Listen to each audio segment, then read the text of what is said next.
Bonjour Bernard Hinault. Bonjour. La légende du Tour de France, le plus grand coureur français de l'histoire du cyclisme, quintuple vainqueur du Tour de France, champion du monde de multiples victoires. Et aujourd'hui, c'est l'itinéraire et l'épopée d'un blaireau que vous racontez avec Christian Laborde. C'est un livre formidable, un peu romancé, mais votre vie est un véritable roman, non Bernard? Oui, c'est pour ça que ça m'intéressait de le faire. C'est qu'il soit, au lieu que ce soit une biographie comme on a pu le faire, qui a déjà été écrite, par des journalistes sportifs, donc c'est vraiment le sport, avec les temps, avec tout ça. Là, la différence, c'est qu'il n'y a, pour ainsi dire, pas de temps. C'est simplement romancé, il y a des choses... Mais moi, je lui ai donné des bases. Même. Comment ? Tout est vrai quand même. Oui, tout est vrai, justement, c'est ça l'avantage. C'est une biographie, mais romancée. Donc, je lui donnais une partie de ma vie, et à partir de là, il écrivait. Oui. Et vous, ça, le petit breton de la baie de Saint-Brieuc, vous, gamin, d'abord, vous avez commencé à faire du vélo pour aller à l'école? Bien sûr, c'était la base. Hein. C'était ça ou à pied, donc autant aller en vélo. C'était plus rapide. Ça faisait 20 km pour aller à l'école ou au collège, puis alors finalement, vous en avez fait des centaines et des centaines de kilomètres. Ah ben, ça allait, oui.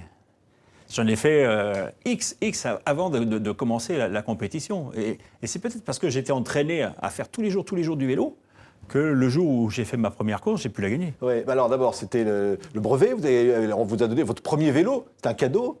Ah, le premier vélo, non. Oui.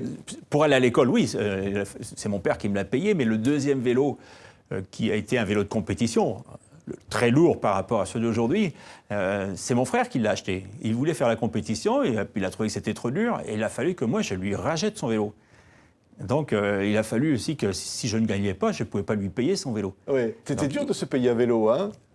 Mon père a toujours... mes parents m'ont toujours donné ce qu'il fallait pour manger, pour dormir, pour être habillé correctement, mais le sport, c'était du loisir. Donc, ça ne rentrait pas dans le budget, ça. Vous ne pensiez pas encore au Tour de France, aux courses, à tout ça? Loin de là. On est là pour s'amuser, pour se faire plaisir. Et puis, comme on gagne, on monte des échelons. Et quand on va toujours plus haut, à un moment donné, on intéresse une équipe professionnelle. Et c'est là qu'on devient professionnel. Alors, vous racontez Robert Leroux, vous racontez vos nuits dans les granges, vous racontez combien c'est difficile, les souffrances, l'entraînement. Oui, mais ça fait... À choisir entre quelqu'un qui va travailler à l'usine et être un coureur cycliste, il vaut mieux être coureur cycliste. Hein. C'est pas la même vie quand même. Bon, rien. Je regrette rien de ce que j'ai fait, de cette vie un petit peu, au départ, un peu tourmentée que j'ai pu avoir. Mais c'était tourmenté parce que on ne sait pas ce qui va arriver. C'est un monde incroyable, le cyclisme. Oui. C'est vrai que quand j'ai signé mon premier contrat professionnel, j'étais engagé comme un équipier. Je devais servir un coureur qui, normalement, était plus chevronné que moi. Et vous êtes passé devant le coureur chevronné. Je lui ai pris sa place vite fait, quoi. Vous êtes un battant. Vous voulez toujours être devant. Je crois qu'on est né comme ça. On a envie de gagner parce que c'est un plaisir, une jouissance aussi de gagner, de pouvoir dire j'ai travaillé dur et le résultat, il est là, quoi. C'est ça. Mais alors, c'est un sport qui se passe dans la tête, hein, quand même. Dans les jambes, mais dans la tête. Ça se passe dans la tête, ça se passe dans les jambes, mais quand... dans la compétition, moi j'ai toujours dit, on met la tête avant, on réfléchit bien, et après on met la force. On ne met pas la force avant la tête. Oui, mais il y a de la souffrance. Vous allez tomber, vous allez avoir des chutes célèbres, vous êtes en sang. Mais ça fait partie des risques du métier, je pense qu'il faut ou du sport. Quand quelqu'un travaille dans une usine, qu'il a un accident, on ne va pas le plaindre. Et je ne vois pas pourquoi, moi, en tant que compétiteur, on devait me plaindre. J'ai jamais apprécié qu'on vienne me dire « pauvre malheureux ». Non, je ne suis pas malheureux, je suis un bienheureux. Alors, vous vous battez contre Zoutmelk. C'est qui vos principaux rivaux, les plus durs? Le plus régulier que j'ai eu en face de moi, c'est Joop Zoetemelk, qui est un guerrier, qui n'avait pas les moyens physiques que j'ai peut-être, mais qui n'a jamais baissé les bras. Un coureur comme Kuiper non plus, Agostino, qui malheureusement est décédé, c'était des combattants. Et ça, c'est pour la partie Tour de France. Mais si on va en Italie, on se retrouve avec des Italiens, Baron Kelly... Ils sont terribles, hein, les Italiens. Hein. Et surtout, quand vous êtes un étranger, c'est toute une nation, c'est pas un coureur, c'est toute une nation contre vous. Oui. Mais vous avez toute la France derrière vous, Bernard. Hein, vous êtes le dernier d'ailleurs français à avoir gagné le Tour de France. Vous avez été nommé coureur français du siècle. Malheureusement que je sois le dernier, parce que ça fait trop longtemps. Ça fait trop longtemps, ça va faire 30 ans cette année que j'ai gagné le Tour. Et sincèrement, je voudrais que tout de suite il en arrive un, parce que c'est trop long pour la France de ne pas avoir de champion qui gagne le Tour. On a besoin comme ça d'avoir un héros, de sentir. Alors, quand vous êtes sur votre vélo... Un héros et puis une locomotive.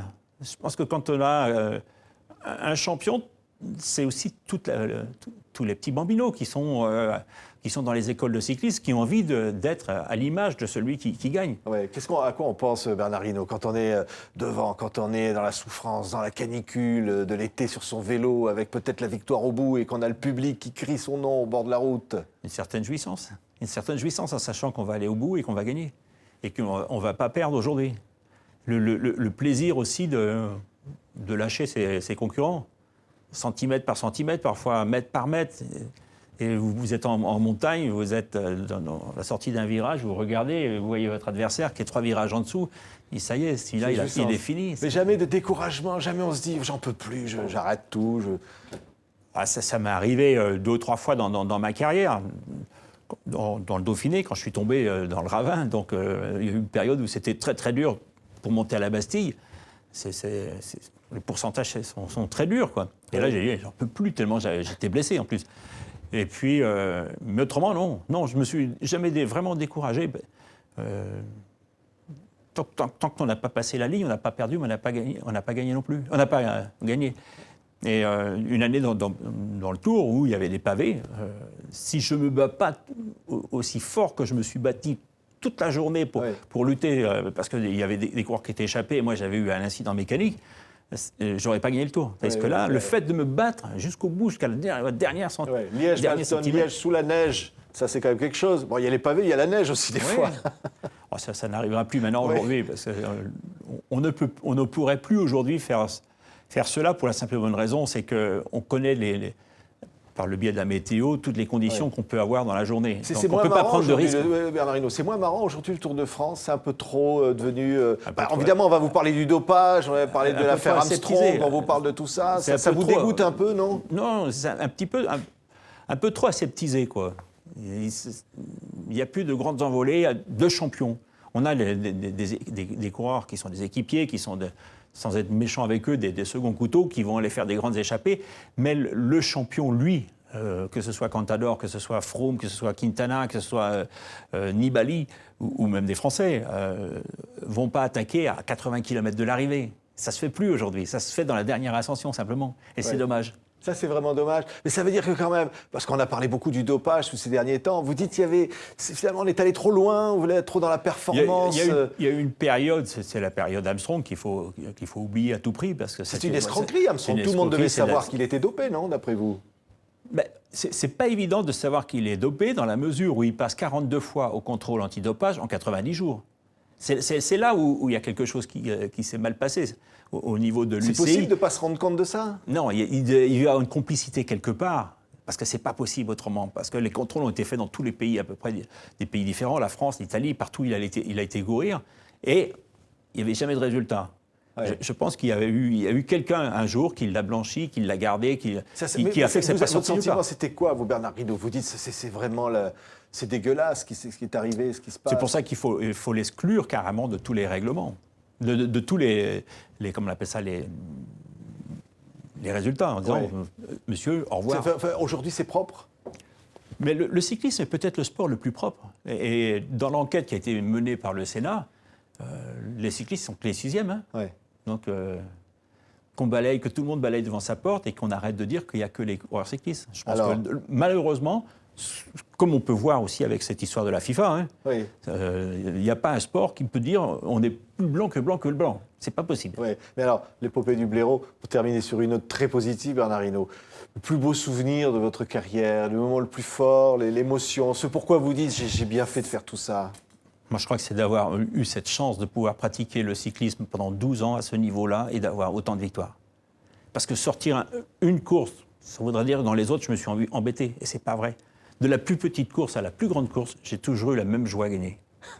Et on voit votre sourire, là. Hein. Mais rien vous touche. Hein. Blaireau, vous êtes blaireau, vous resterez. Je resterai, oui. C'est ça, mais ça vous plaît quand on vous appelle le blaireau? Bien sûr, parce que quand on chasse l'animal, qu'on le connaît... Il n'est pas très gentil tout le temps. Il est agressif. Il sait se défendre. Blaireau, attention, il faut s'en méfier. Hein. Oui. faut pas y mettre un doigt dans le terrier.